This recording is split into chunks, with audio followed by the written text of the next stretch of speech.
আমাদের সিনেমার ইতিহাসে সর্বকালের সেরা নায়কদের একজন সালমান শাহ।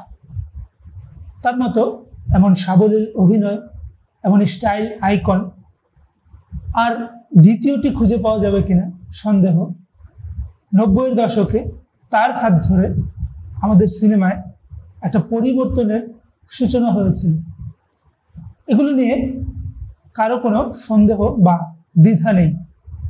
তিনি বলিউডে কাজ করার যোগ্যতা রাখেন এমন বিশ্বাসও আমাদের দর্শকদের মধ্যে, তার ভক্তদের মধ্যে এবং ঢালিউড ইন্ডাস্ট্রির মধ্যে আছে।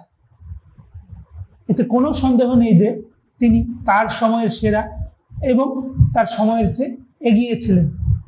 তাকে নিয়ে এই কথাগুলো আলোচনা হয়, চর্চা হয় সবসময়, এবং তাকে কৃতিত্ব দিতে কেউ দ্বিধা করেন না বা ভুল বোঝেন না তাকে। কিন্তু একটা জিনিস বরাবরই হয়ে এসেছে, সালমান শাহকে বা তার মাহাত্ম্যকে, তার পর্দা উপস্থিতিকে যতটা বড় করে তুলে ধরা হয়েছে, যতটা বিরাট করে তুলে ধরা হয়েছে, ততটা বড় করে বা ততটা কৃতিত্ব কিন্তু দেয়া হয়নি ইন্ডাস্ট্রিকে। সেই সময় সালমান শাহ যতটা প্রশংসা পেয়েছেন তার কাজের জন্য বা তার মৃত্যুর পর এখনো পর্যন্ত তাকে নিয়ে যত আলোচনা হয়, তত আলোচনা কিন্তু সেই সময়ের ইন্ডাস্ট্রিকে নিয়ে হয় না। অর্থাৎ বলতে চাইছি, তাকে তৈরির পেছনে, তাকে পরিচর্যার পেছনে, তাকে পৃষ্ঠপোষকতা করার পেছনে ইন্ডাস্ট্রির যে অবদান আছে, সেই কৃতিত্বটা কিন্তু ইন্ডাস্ট্রির প্রযোজকরা, পরিচালকরা বা তার সহশিল্পীরা পান না। একজন সালমান শাহ তো মাটি ফুঁড়ে বের হয়ে আসেন কিংবা আসমান থেকে নাজিল হন। তাকে তো এই ইন্ডাস্ট্রির পরিচালকরাই, প্রযোজকরাই পরিচর্যা করে তৈরি করেছেন। ফুল যেমন আপনার তোরে ফোটে না, ফুল কিন্তু আপনা আপনি ফোটে না, পরিচর্যা করে ফুল ফোটাতে হয়। বাগানের পেছনে, ফুলের পেছনে মালি থাকে, সেই মালি হচ্ছেন পরিচালকরা। একজন সোহানুর রহমান সোহান ছাড়া, একজন মতিন রহমান ছাড়া, একজন শিবলি সাদিক ছাড়া কিন্তু সালমান শাহকে কল্পনা করা যায় না। তাকে আমরা পর্দায় যেভাবে দেখি, যতটা সাবলীল দেখি, তার উপস্থিতি, তার পর্দা উপস্থিতি যতটা রোমান্টিক, যতটা অসাধারণ, তাকে কারা সেভাবে পর্দায় উপস্থাপন করেছে?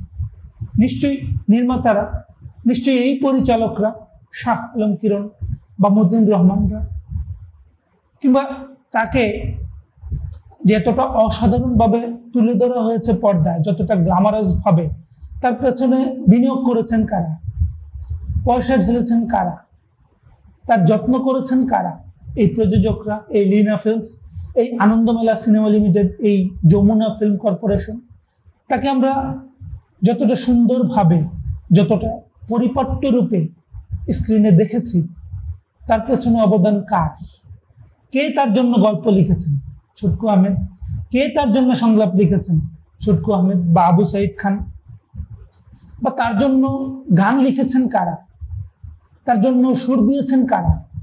শুধু একবার বলো ভালোবাসি কিংবা তুমি আমার মনের মানুষ, মনেরই ভিতর, আলাউদ্দিন আলী সুর করেছেন বা আলম খান সুর করেছেন। তাদের সুর ছাড়া বা তাদের লেখনী ছাড়া সালমান শাহকে এভাবে কি আমরা পেতাম পর্দায়? কিন্তু দেখা যায় সালমান শাহর যতটা প্রশংসা করা হয়, তার যতটা বন্দনা করা হয়, যে মহাকাব্যিক রূপে তাকে তুলে ধরা হয়, ততটা কিন্তু সেই সময়ের ইন্ডাস্ট্রিকে প্রশংসা করা হয় না।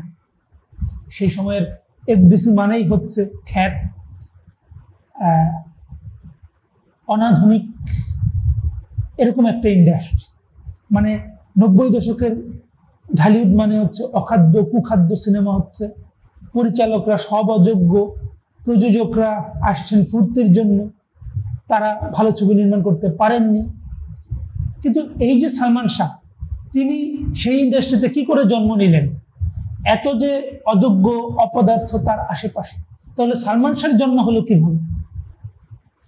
সালমান শাহর মতো একটা অগ্নুৎপাত বা একটা বিস্ফোরণের জন্য তো কিছু শর্ত জরুরি।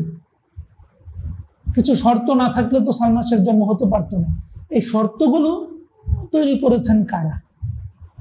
শিবলি সাদিক, মতিউর রহমান বা সোহানুর রহমান সোহান।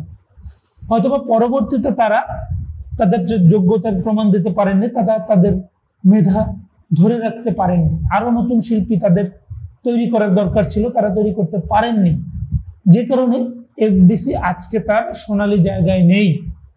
কিন্তু একটা সময় তো সেই জায়গাটায় এই ইন্ডাস্ট্রি ছিল, যে কারণে সালমান শাহর মতো অনন্য প্রতিভাধর জন্মাতে পেরেছিলেন, পৃষ্ঠপোষকতা পেয়েছিলেন এবং নিজেকে পরিপূর্ণভাবে বিকশিত করতে পেরেছিলেন।